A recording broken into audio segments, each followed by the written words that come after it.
Myla J.C. Cantoa, first-year nursing student at Central Mindanao University, and today I am going to demonstrate the procedure called administering intradermal injection.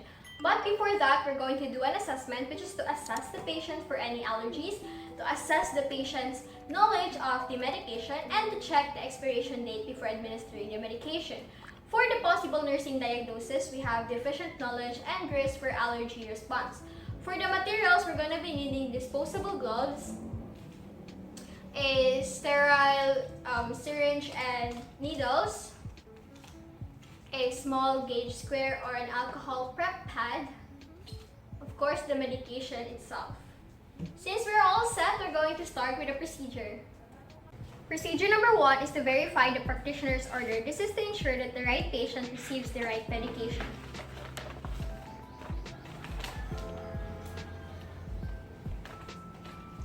For procedure number 2, you need to wash your hands or apply alcohol-based hand rub. This is to prevent contamination and the spread of microorganisms.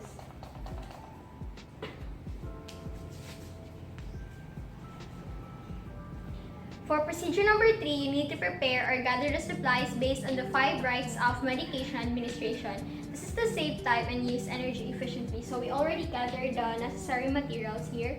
And now we're going to proceed to procedure number 4, which is to introduce yourself and verify the client's identity. This is to establish a good rapport and cooperation from the client. Hi ma'am, I am Myla J.C. Cantoa. I am your nurse for today. Pwede mo mabala yung pangalan? Marlita Cantoa. Say, kamusta naman yung birthday? September 28, 1963. Nakay allergy? Penicillin lang. Okay, so now we're going to proceed to procedure number 5 to explain the procedure to the client. Ma'am, I am doing an intradermal injection which provides a local and very little systemic effect. It is used for allergy testing and local anesthetics. So by doing that, it reduces the anxiety and stress of the patient. And now we're going to proceed to procedure number 6, which is to verify allergies listed on the medical record. So she's allergic to penicillin. Now we're going to check. Okay. And now we're going to proceed to procedure number 7, which is to don on gloves. First, alcohol-based hand rub to prevent contamination. Now I'm going to don the gloves.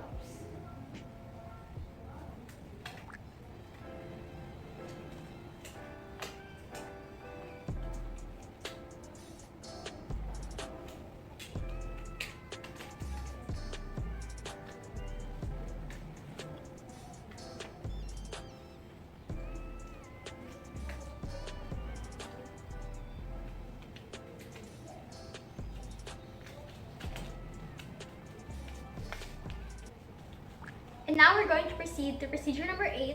Select injection site on the forearm if no other sites required by the doctor's order or agency policy. Sites for intradermal are areas with subcutaneous fat less likely to interfere with administration and absorption.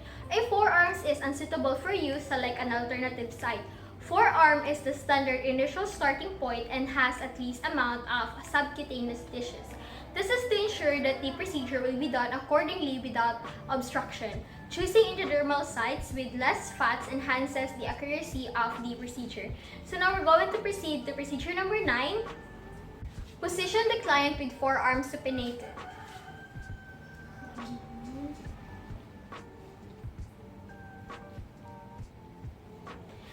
This is to display the site of injection and to assess the patient's skin integrity. And now we're going to proceed to procedure number 10, which is to disinfect the site of injection using alcohol swab or cotton ball soap with alcohol. This is to prevent the spread of microorganisms. And I have here an alcohol prep pad. Alcohol prep pad. Now you're going to start from the center, going outwards. This is to prevent contamination. And now for procedure number 11, taut the skin on the site of the injection with the non-dominant hand. Tauting the skin allows easier entry of the needle and less discomfort for the patient. And now we're going to proceed to procedure number 12, which is to insert needle just below the skin at 10 to 15 degrees angle with the dominant hand. The needle should only end up at the dermis layer of the skin. And for procedure number 13, the advanced needle, another 1/8 inch after entering the skin surface. Inject medication slowly and steadily to form a bleb. Remove needle at the same angle of injection. If blood is present, remove by dabbing with a second-hand alcohol swab. Do not rub the area. Rubbing can irritate the skin and can displace the medication into the surrounding tissue.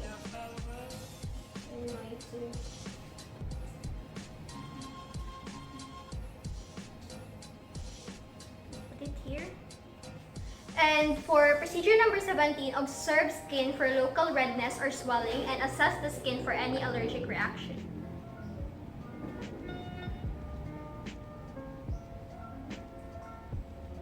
There was no allergic reaction, and we need to draw a 1-inch circle around the bleb. This works as a mark to be observed.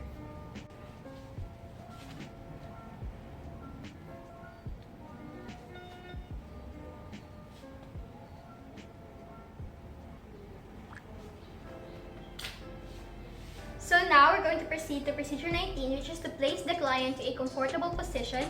Instruct the client to not rub, cover, or apply products on the area. This is to ensure client's comfort, and the rubbing can irritate skin and can dispense the medication into surrounding tissue. And now we're going to discard equipment and wash our hands. This is to ensure cleanliness and prevent the spread of microorganisms. Let's start with our doffing our gloves. The other side. We're going to dispose this.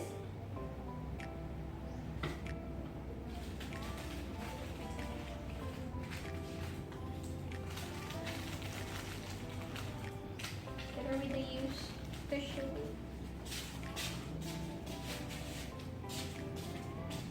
And apply alcohol-based hand rub to prevent contamination.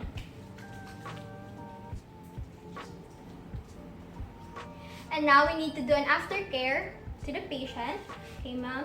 Ay lang sa ikuan, ma'am, ha. Ayaw guniti, ma'am. Or ikuan, ma'am, ha. And now we're going to discard needles in a puncture-proof container.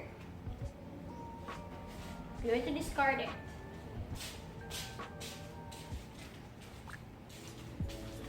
This is a sample of a punctured-proof container.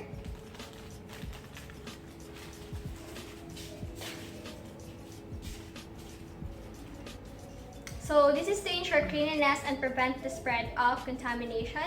And now we're going to proceed to procedure number 22. Evaluate and document care. Reassess the patient at 5 and 15 minutes after administration as subsequent reaction may occur. You need to read within a 48 to 72 hours of injection after 30 minutes for antibiotics. Check for redness as per agency policy. Documents will be used for recording patient's progress. We're going to check it and we're going to be back later. And that ends our procedure for today. Thank you for watching.